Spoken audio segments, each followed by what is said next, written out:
Guitarist Reviews, where today we continue our look into the Harry Potter film series with Harry Potter and the Chamber of Secrets.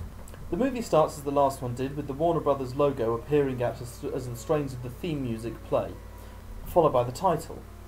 Now at this stage, of course, Harry Potter was still really riding high. The fifth book wasn't out yet, and cynicism towards the series, while hardly unheard of, wasn't yet at the levels it would later reach. Anyway, we glide down through the clouds and see Harry Potter in his room looking through the pictures of his parents in the photo album that Hagrid gave him at the end of the last movie. We learn that he isn't allowed to let Hedwig out in her cage, and that she's angry about this, and that he's not allowed to do magic outside of school. Downstairs we're shown that his situation at home hasn't improved, and also that the Dursleys are having a dinner party, one that Harry is obviously not invited to. This scene is a nice cut-down version of a scene straight from the books, and I have to remember again that the Dursleys are some of the best cast characters in these movies. He goes upstairs and we are introduced to Dobby, here manifesting as the unholy spawn of Gollum and Jar Jar Binks.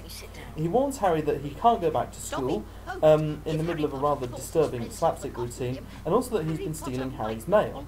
Harry, rather annoyed about this, chases him downstairs where he levitates a cake over the head of the Dursleys' guests, making it look like Harry is doing it. Now, as in the book, the Ministry of Magic also believes he's been doing magic and threatens to expel him. No longer faced with the potential of Harry doing magic to them, the Dursleys lock him in his room. Now, this beginning is quite a nice one, especially when compared to the book. Remember in my last review where I spent nearly 15 minutes just describing the beginning before they even made it to the school? Because of the amount of information we have to absorb in so short an amount of time. Well, this time around, the length of time at the Dursleys is much shorter. Fine for establishing characters and more information about the Wizarding Society, but it's all over very quickly and we're right back to the magical madcap world.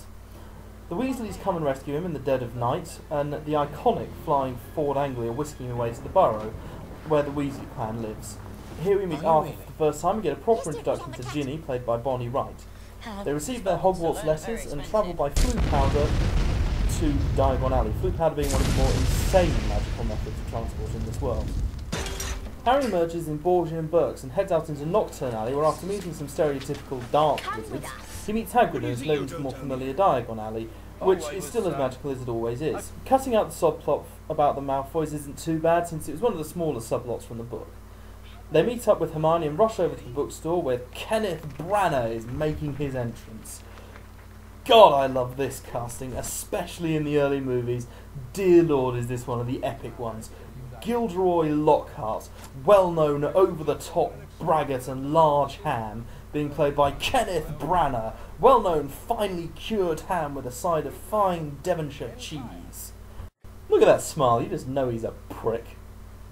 Draco intrudes and a standoff ensues, getting even worse when Arthur and Lucius get involved.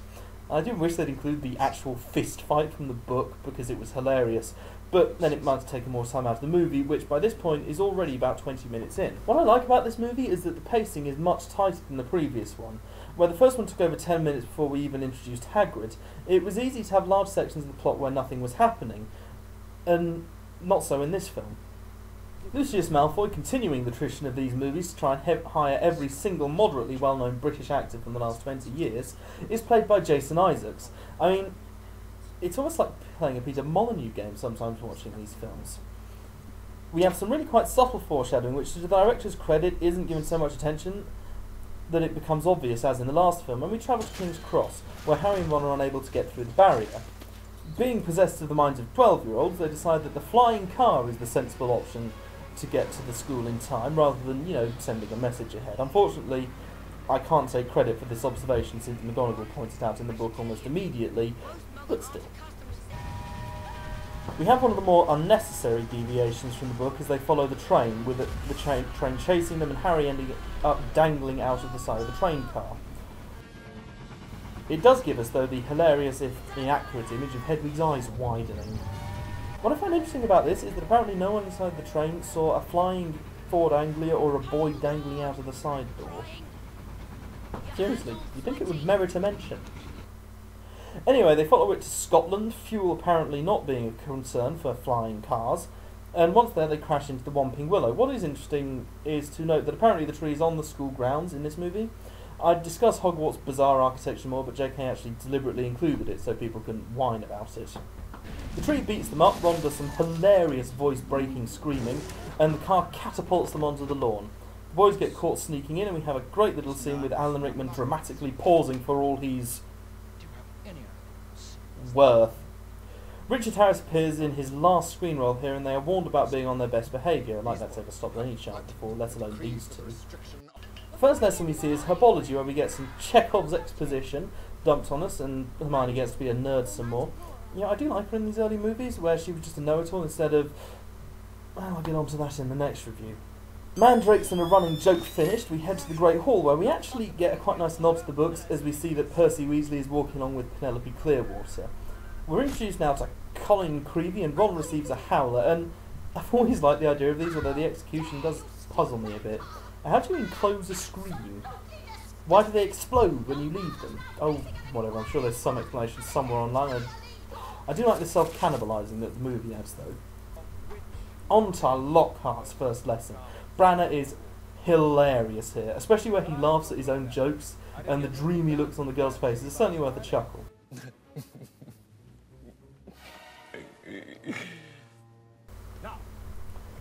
I guess what's really interesting about this movie is that it is much funnier than the first one. The first book had lots of humour which didn't translate into the cinematic form, mainly because they didn't bring Peeves over with them. But this one makes full use of Neville for slapstick comedy, and the rest is made up from Branner's marvellous scenery chewing. What I also like about this film is that they don't feel the need to spell everything out. We don't need to be told that Lockhart's incompetent as in the book, we've just seen that he's incompetent. Anyway, the Gryffindor Quidditch team go to train, but Slytherin are already there, having hired Malfoy and had his father buy them some of the best racing brooms available. Apparently, the thing that makes these brooms better is that they're faster than any other brooms, but I'll get onto that later. Draco uses the wizarding equivalent of... Oh, I don't even want to say the real-world equivalent, thanks. And Ron accidentally curses himself to spit up slugs. While at Hagrid's, we have one of the weirdest scenes of this movie, where apparently Hermione not only knows what mudblood means, but is also just a bit as depressed about it as a normal wizard would be. This thing makes no sense. When would she have heard the name? Why would she know what it means? Was everyone calling her it last year and we just didn't see? Anyway, we cut to Harry fulfilling his detention signing fan mail for Lockhart. Celebrity is as celebrity does. When he hears something whispering in the walls. Now, this is another one of the well-cut moments from the books, because in the books, we have the whole rigmarole of Nearly Headless Nick's birthday and party and everything before we find Mrs. Norris petrified, and really there isn't much point in it being in the books. As I said earlier, the pacing of the second movie is much better, really. But what it cuts from the books, it doesn't replace with stuff the scriptwriter made up, but again, that's a concern for later movies. We run across petrified Mrs. Norris in the first message in Blood, and I love here how apparently Draco can just use the word mudblood right in the corridors and no one bats an eyelid at it. I know they'll have other things to worry about, but come on, this should be the equivalent to someone yelling out a word I don't want to say in the middle of Harlem. Lockhart shows off some more incompetence, neatly lampshaded by Dumbledore as in the books, and Snape sticks up for the trio, which for a child is a serious matter, but for an adult the dramatic pauses of Alan Rickman make the scene funny.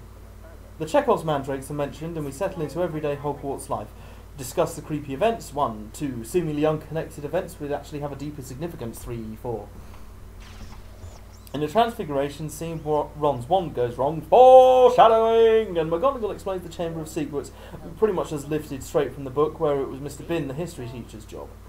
The plot of the Polyjuice potion is hatched, and they begin to prepare it. Since it takes a long time, though, we do have time for Quidditch.